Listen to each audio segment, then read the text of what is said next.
Welcome to another week of Real Personal Finance. Last time we chatted about what to do with a pile of cash. Mm-hmm. And so this time, I think we should talk about the other pile that people show up with when they come work with us, a pile of stock. I was going to say that sounds very scatological, but yes, pile of stock. Yes. And the question always is, what do I do? Is it okay? How should I handle this? So I thought we could dive into that today. Sounds like an excellent thing to dive into because, yes, a third of the people who come to us to work with us have this problem, challenge, opportunity, however you want to label it. Yeah, it is a problem, a challenge, and an opportunity. It is all those There we things. go. Yeah. All the words. And similar to what we chatted about last week, sometimes there's a touch of a paralysis around it. It's like, okay, so I've been getting these, like, usually we see two things, right? They've been getting publicly traded companies, restricted stock units. They've been vesting. They do that thing called sell to cover, and that just means that, the vest happens and the company withholds some shares for taxes, and I get the rest of the shares, and they go in this account, and then they just kind of accumulate. Mm-hmm. Maybe I turned on the employee stock purchase program as well. So I have like my shares that I can, go ahead and buy at that discount a couple of times a year. And those are showing up in the account as well. And I've just kind of grown this naturally over time. And here it is. And I'm like, well, what do I do with it? We definitely see clients who, because of their sort of high compensation levels and also just because their company stock has done well, if you've worked for Apple, for example, for the last 8 years and never sold any of your RSUs, it's done really well by you. And it's been this sort of steady but aggressive accumulation over many years. And then the other kind of person is if you go through an IPO and all of a sudden you own sort of $0 of company stock on one day and $2 million of it the next day. Right. Because there's this thing called like double trigger RSUs where like we kind of had these RSUs that were accumulating, but they weren't really ours yet until there was a specific moment. And then all of a sudden they are ours. And whoa, what just happened? So when people come to us, I have some thoughts on it for sure. The first thing that I think about when someone comes to us with a pile of stock is let's have a conversation about perhaps let's stop making the pile get bigger for a little while. Yes, that is absolutely the first thing to do. If you're still working at the company, this is a challenge because, as you said, the ESPP is going on, the RSUs are continuing to vest, and it's genuinely amusing to me how simple that solution is, how easily clients accept it, and how generally they've never even thought of that before. Yeah. Despite how sort of simplistic it is. Yeah. And so just to touch on that briefly, just as a reminder, because sometimes even people who've been around stock comp for a while, it's like, it just gets confusing, right? So like restricted stock units, the moment that they vest, so if you have 100 shares vest, today, and you have sell to cover as your chosen option for how the shares are going to be received, let's just say that 30 to 40 of those shares are going to get put off to the side and used for taxes. And you'll see that show up on your pay stub, because what happens is the moment the 100 shares vest, you get ordinary income for the 100 shares that day. So you just pay taxes. And then some of those funds are set aside to pay those taxes. And then you get the rest of the shares, right? So the important thing to remember is you literally just had compensation that day. It's not like, because people will come in and worry about, well, what's my short-term and long-term capital gain on my RSUs that just vested? And the answer is like, well, you don't actually have to have that. Incorrect premise. It was all ordinary income. Right. Like it's ordinary income. But one thing that you can do if you want to stop growing your pile of cash is you can literally just set, in many cases, some cases the company won't allow it. You actually have to manually go in and do this. But in many cases you can go change from sell to cover to you just say sell all shares. Yeah. Like I know Google year and a half ago rolled out this automatic sale program because their RSUs vest every month, but their trading window only occurs every quarter. So even if you were on board for selling your RSUs as soon as they vest, You can't. manually you would have to hold them for a month or two before you could Right. sell them. And Right. the automatic sale program allows you to automatically sell them, as the name Yeah. implies. Which is amazing. Like because one of the questions you really want to ask with RSUs is, if I receive this money from Google, do I want to buy Google stock with it immediately? And if the answer is no, well, then choosing to move it to 100% sell is great. Right? You're saying, I want the cash instead so I can do other things in my life. I think the other thing you could look to do there while you're doing that is you could see if you're allowed to adjust your tax withholding. And what we mean by that is the government says that, hey, on these sell to covers, hey, Google or whatever company you are, you have to withhold 22% for federal withholding. Well, most people that we see at our firms, and probably most of you, are going to be at higher tax rates than that. So like if you're in the 32% bracket marginally, you could go set your withholding to 32%. And now all of a sudden you don't have that gap, that 10% gap on all those shares that you're going to owe at the end of the year. Now you just took care of it ahead of time. Which usually reduces burden for clients as well, because they don't like having surprise tax bills at the end of the year. Or having to pay estimated taxes manually throughout the year to make up for that 10% under withholding. Exactly. Yeah, that's actually been a very exciting development in a lot of the large tech companies over the last really just couple years, that they're allowing their employees to withhold more for federal taxes on their RSU vests. And I recommend that almost universally to my clients. I think we could also touch on ESPPs briefly. So if you're in an employee stock purchase program and you don't want to make this bigger, what you could choose to do is just simply choose to sell the shares the moment that they become available to you. Now, there may be a trading window to deal with there. So, but by doing so, what you're going to do is you're essentially going to say, hey, I want that 15% discount, but I just want it to be ordinary income for me. So I'm basically going to pick up a little bit of difference. It's basically turns out to be like a really nice high yield savings account for about $25,000 a year. But it's a simple way, or you could choose to even turn it off if you didn't want that. Yeah. ESPPs, they are ironically both the most complicated form of equity compensation, in my opinion, and the least remunerative. Yeah. You're literally just getting a few $1,000 a year. Yeah. If it's a 10% discount, you're getting $2,500 premium discount, right? So if you're in a 50% tax bracket, and you sell immediately, you made an extra $1,250. Right. Not bad, but the question is, how much work did I have to do for that? How much is that going to move the needle for you? Yeah, I actually have a client who gets gonzo RSUs. He just chooses to not participate because it's the pain in the butt factor is too high. Now, if we switch so that's the way we can stop kind of growing the pot. Yes. But then we have these shares that already exist. So we need to think through, what do we do with the shares that we already have? What frame do you want to use for that? I think the framework that we use to discuss what to do with a giant pile of cash is a great one to start with. Yep. What do I need to do with this money, ought to and want to? Because again, taxes are always going to be the need to. Yes. And as we were just discussing, it's very likely that if you get RSUs or ESPPs and sell them, you likely still owe more taxes on them. And it's very appropriate for you to pay those taxes out of the exact shares of stock that created the tax liability in the first place. Totally agree. Yeah.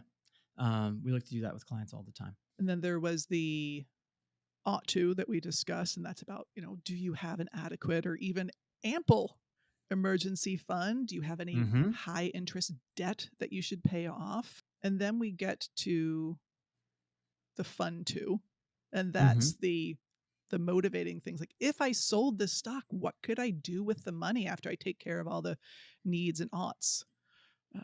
And that is actually where I find people are very easily persuaded to sell their stock. If they know that they can instantly have a down payment for a home, or instantly fund their kids' college fund, or instantly take that trip of a lifetime to Europe or wherever they want. People generally are very willing to start selling company stock if they can really see what kind of life they can have with the money they get from it. Yeah, I completely agree. It's like when you can tie where the money's going to go Hmm. um, with the stock, it makes it so much easier to move on because it doesn't, it doesn't feel like ethereal. You're like, well, what does this actually mean? And then there's also the tax side of it where like you're going to owe something by selling it. And you're like, do I just keep it? Because, Yeah.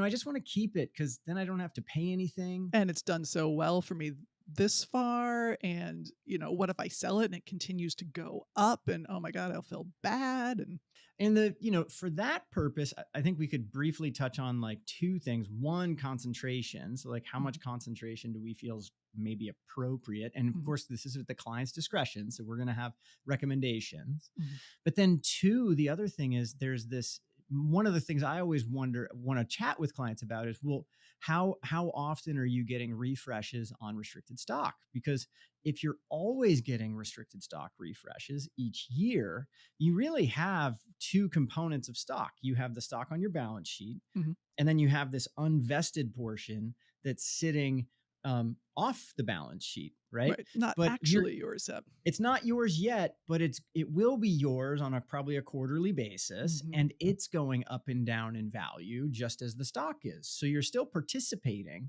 You just may not see it on your balance sheet. It's persuasive to sell, to recommend selling stock if the person can see what that money is going to do directly Mm-hmm. in their life. Mm-hmm. And then you brought up this issue of concentration, and that's much more of a heady academic investment nerd theoretical Oh, reason to totally. sell stock. It is not emotionally persuasive unless you're some rare finance nerd type who gets excited about efficient market hypotheses and all that. Yeah. The Uh, the emotion behind it is the fear factor, right? It's the Enrons of the world, the WorldComs, which really happened when we were growing up, mhm, right? The Kodak becoming totally irrelevant. It's the idea that like it's easy for us to think that, especially in the tech phase or tech space, like many of these companies, like they're so dominant right now. It's hard to fathom them not being them not dominant in being. the future, Yeah. right? Um, my as an aside, my mom worked for Motorola her entire Mm, life, and Motorola went through phases of boom and bust of being amazing top company, starting in the radio space, then moving to analog phones. They dominated until digital came along and they mm, missed it, mm. right? And so like you see, I've seen it play out to the point where I'm always worried for clients when they have large concentrated positions in one position, because it could, it can it lead to more upside? Absolutely. Yep. Yep. But it kind of comes back to me of looking at the ought tos. It's like, hey, what's your how much do we need to have for you to not have to worry about working anymore? Right.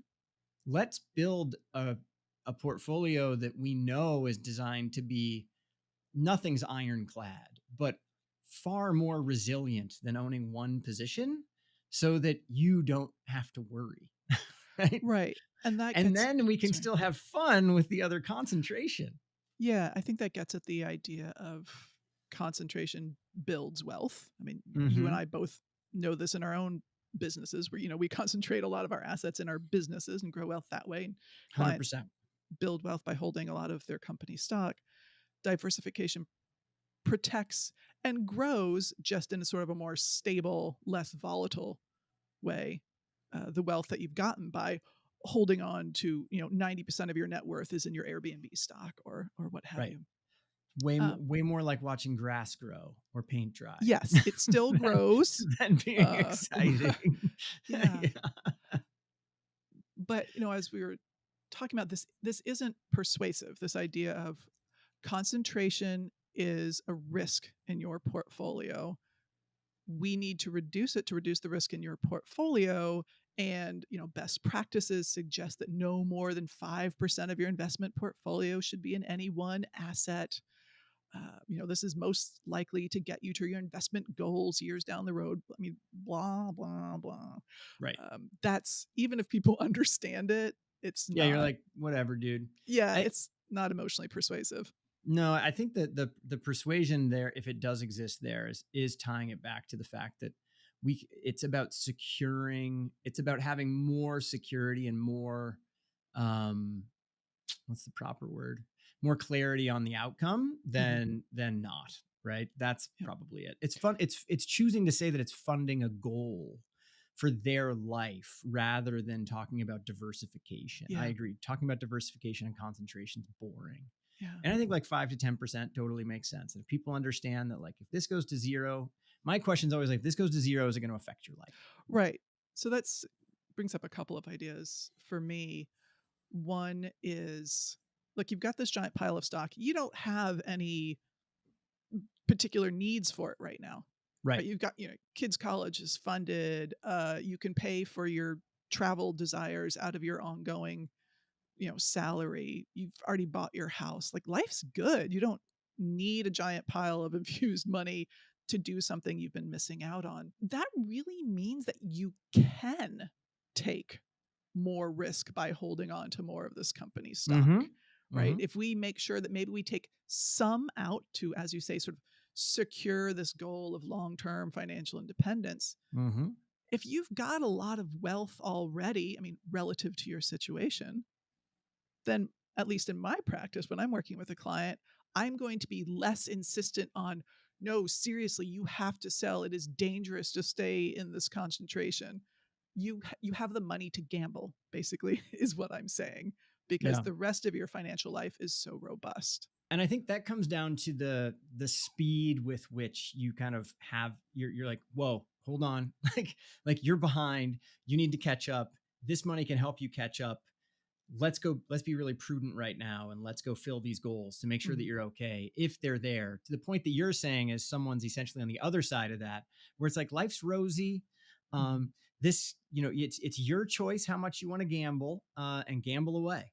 And I think that they're kind of on a spectrum, right? And it's about helping Absolutely. people understand where are they on that spectrum and identify the goals that they want to be, aiming for, and using these funds to help fill those goals. Yeah, and one particular client, a couple come to mind because this can be an issue when you have a couple. Sure. One person works at the works at the company, has gone through the IPO, has all this company stock, and has that emotional attachment to it. The Mm-hmm. stock's done well for them. They have an emotional attachment to the company. The spouse perhaps does not Mm-hmm. and wants to get rid of the stock, broadly diversify because they're more sort of emotionally attached to the idea of safety and steady growth as opposed to Mm-hmm. volatile, possible huge growth. So that's really something to keep in mind. If you're part of a family, these choices need to be made in coordination with your partner. Absolutely. When people are looking to slim down the Mhm. portfolio, the way that we will look at it is we'll go look first at, like what has the, in a sense, the, what's ideally long term, Mhm. that has the least amount of gain built into it, right? So how can we sell the most without impacting the most in tax, if that Mhm. makes sense? Mhm. I think we'll also think about people sometimes in this instance will look to donate some shares if they're Absolutely. charitable giving. So another way that you can look to decrease your position is you might want to accelerate your giving through a donor advised fund. So I'm just going to make up a number that maybe you normally give $3,000 a year to charities. Mhm. Maybe you choose, if you're going to try to decrease a position quickly, to donate Yep. $30,000 to charities. So you're going to load 10 years of giving in 1 year of taxes, because you can give inside of the donor advised fund over the rest of the 10 years, right? Or for the rest Mhm. of your life. But now what you're doing is, by giving, you're creating, again, more of a tax deduction that you can offset with more sales. So I think there's a number of ways we can look to reduce the position. Yeah, absolutely. I find this especially with people who go through IPOs because there's this 1 year that's really high income. Mm-hmm. And so giving to charity in that year is particularly tax efficient, tax Right. optimized. Um, yeah, and so we have to divide. That you have 1,000 shares of your company stock. You're going to keep some of them. You're going to donate some of them, and you're going to sell some of them.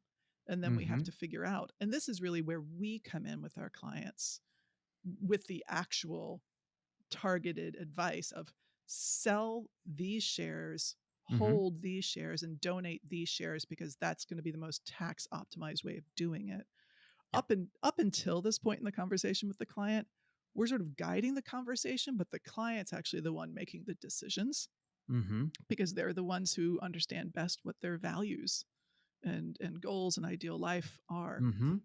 But here's, I think, where typically it's much more conversation driven by me, the financial advisor, because I understand the tax implications of all these different shares that you've gotten over the years at different prices. And, if someone is, maybe they're struggling, they know they want to sell, but they're struggling to sell. I think you and I both have a thought on this. What do you think? Yeah. Again, I find the struggling to sell crops up more when there's not a really obvious, immediate, emotionally relevant need for the money, right? This is I need to diversify out of it to sort of boost my retirement savings in a sort of safer, less volatile way, something like that. They know they should be doing this as opposed to, yay, balloons and rainbows, let's do it. So the way I usually approach it is, great, 90% of your net worth is in your company stock, which often happens if you're earlier in your career and you go through an IPO. You don't have a lot of money, and then all of a sudden you've got a bunch of money and it's all in company stock. You've got 90% of your wealth in company stock. Best practices is really no more than 5, maybe, as you say, go up to 10. I usually don't start with the recommendation that, hey, let's get down to 5%, right? Because that is just oftentimes too big of a mental hurdle for people to that's a get over. big chunk to go from. Now, I will say some of my clients, I get through this whole like nuanced conversation. They're just like, can we just sell it all now? I'm like, yes, we can. I love you. But that's a rare client. So I will basically just try to lower the psychological hurdle as much as possible and say, okay, well, let's just sell, 1/12 of your shares each of the next 12 months so that we get out of it over the course of a year. And no one sale do you have to worry about it being at a the lowest price of the year. Agreed. Sort of, as you said, I think reverse dollar cost averaging. Yeah, you're literally like reverse dollar cost averaging, right? So it's like getting rid of the fear of like, oh, I'm gonna sell and then it's going to double in price over the next year. It's like, well, if you just sell a little bit every single month or every quarter, whatever that nuance is that you want to get out of, you're going to hit it along the way. And I think you pointed out earlier when we were just chatting before this, that you can also set limits. You can set price targets for yourself if you really want to. That adds a layer of complication, but you can do that. So you can say, hey, we're going to sell this percentage so long as it stays above this dollar amount. And then we'll reassess if it goes below or something like that. Yeah. And my whole, like you said, you can sort of get as nuanced and detailed and complicated in the sales strategy as you want. But my whole goal in this is let's just sell some. Let's just get it started. Because oftentimes there's this psychological barrier and we just want to burst through that. And what I often find is once a client starts selling their company stock, they see that they don't die. They see that they don't get attacked by a wild tiger. They see that, their net worth doesn't go to zero. I'm like, oh, okay. Now that I've actually experienced a taste of it and it's fine. Yeah. Nothing bad happened. They're like, oh, okay, we can, do it more quickly, or let's just continue exercising or operating along this strategy. But it's so much easier emotionally for them at that point. Yeah, I think we covered this pretty well for what to do with a pile of stock. Hopefully everyone knows what to do now. Exactly. No more questions. No more questions. We would love your questions. If you have questions, please go to realpersonalfinance.co and hit submit a question. Happy to answer that. And we'll see you guys next time. Thanks, Meg. Bye, Scott.